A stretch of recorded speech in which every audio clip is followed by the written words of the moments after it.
બાપુ આજે જ્યારે 66મી જન્મદિવસ બાપુનો હતો અને આપ જ્યારે અહીં આવ્યા છો શું કહેશો? સદૈવ જેમને હૃદયમાં બિરાજમાન મારા એવા ગુરુ જે પાછલા 25 વર્ષથી જેમને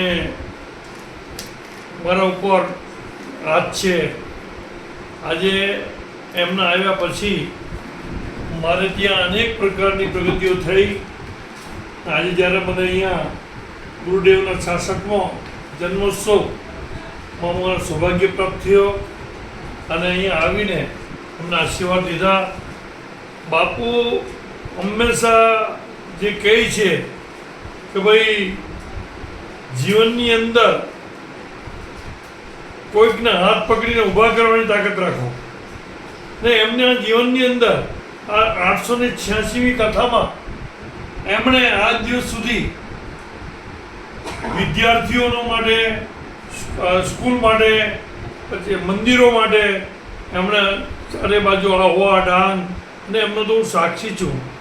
તો આજના 66મા જન્મદિવસ નિમિત્તે, કેમ કે મારું સૌભાગ્ય એવો છે કે 59મો જન્મદિવસ એ મોતા મેં ઉજવેલો અને લગભગ કેટલાઓ લોકો આહવા ડાંગ, સુરત, ચલથાણ, વડોદરા અનેક લોકો આવ્યા હતા અને સુરતની અનેક મોટી મોટી હસ્તીઓ આવી હતી.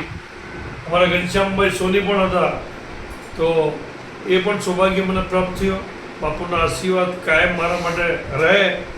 આજે આપના હિન્દ ટીવી અને ગુજરાત ન્યૂઝના દર્શકોને આજના મારા બાપુના જન્મદિવસ નિમિત્તે અને 15મી ઓગસ્ટની ખૂબ ખૂબ શુભકામના, શુભેચ્છા અને સનાતન ધર્મ આગળ વધે એના માટે અમારા બાપુ પણ અનેક પ્રકારે પ્રયાસ કરી રહ્યા છે અને આપણા સનાતન ધર્મને આગળ લઈ જઈએ અને મોદી સાહેબના હાથ મજબૂત કરીએ એવી આજના જે શુભકામના.